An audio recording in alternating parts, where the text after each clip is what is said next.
Sveiki, čia su jumis Prefix ir šiandien apžvelgsime MSI GeForce GTX 1070 Gaming X 8 GB vaizdo plokštę.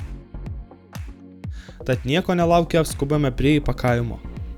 Kaip ir visi MSI Gaming serijos gaminiai, taip ir šis įpakuotas į gražiai raudoną ir juodą spalvomis išmargintą dėžutę, ant kurios pavaizduotos pagrindinės šios vaizdo plokštės savybės ir specifikacijos. Atidarę dėžutę, jos viduje randame porą lipdukų, tvarkyklių diską bei vartotojo vadovą. Išnaršius priedus mus pasitinka pati vaizdo plokštė. Vos tik paėmus ją į rankas, iškart pajutau, jog ji yra gerokai sunkesnė už anksčiau mano kanale apžvelgtą RX 470. Tai turbūt nestebina atsižvelgus į tai, jog GTX 1070 yra kur kas galingesnė ir daugiau šilumos įskirianti vaizdo plokštė. Dėl to MSI pasirūpino didesniais radiatoriais ir net nepagailėjo uždėti apsauginį dangtelį, kuris tik įrodo, jog tai yra aukštos klasės produktas. Šiai vaizdo plokštei būdingos ir kitos MSI savybės tokios kaip RGB LED apšvietimas, kurį galite lengvai valdyti MSI Gaming App programėlėje, taip pat ypač efektyvūs ir tylūs Twin Frozr 6 ventiliatoriai, kurie neleis vaizdo plokštei perkaisti bei visiškai nesisuks ir neskleis jokio triukšmo esant žemesnei nei 60 laipsnių temperatūrai. Šis žvėriukas suvartoja iki 150 W elektros energijos, todėl tam parūpinti prie jo papildomai jungiasi vienas 8-pin ir vienas 6-pin power konektorius. Savo monitorius prie vaizdo plokštės galėsite prijungti trimis DisplayPort 1.4 bei HDMI 2.0 ir DVI vaizdo jungtimis. O norintys galės sujungti dvi tokias pačias vaizdo plokštės pasinaudojant viršuje esančią SLI jungtimi. Dabar ekrane matote vaizdo plokštės išmatavimus. Taigi išnaršę visą išorę, keliaujame prie pagrindinio dalyko, tai yra spartos. Kokia visgi vaizdo plokštė, jei negali susidoroti su naujausiais žaidimais. Tad išbandžiau ją su keletą tokių.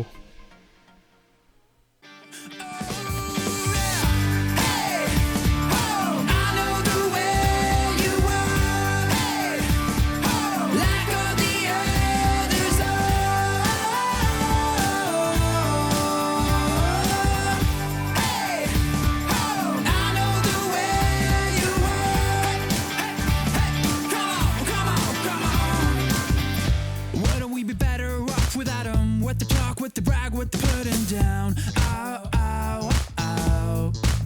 Of course. And wouldn't we be better off in a world where the good for nothing didn't claim all that space?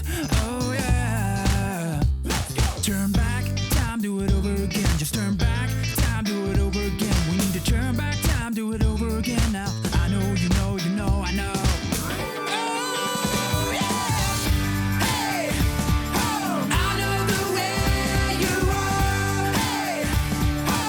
Kaip ir tikėtasi, buvo be vargo susidorota su naujausiais žaidimais, o kai kuriuose net ir perkopta 100 kadrų per sekundę riba. Taip pat ši vaizdo plokštė visų žaidimų metu dirbo tyliai ir temperatūros neperkopdavo 70 laipsnių ribos. Apibendrinus, manau, jog ši vaizdo plokštė puikiai tiks tiems žmonėms, kurie kišenėje turi bent 450 € ir nori mėgauti žaidimais be jokių stabdymų, aukščiausiais nustatymais ar aukštesnė raiška.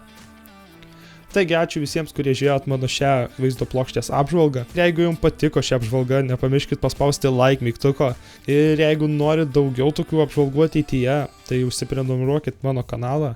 Ir see ya!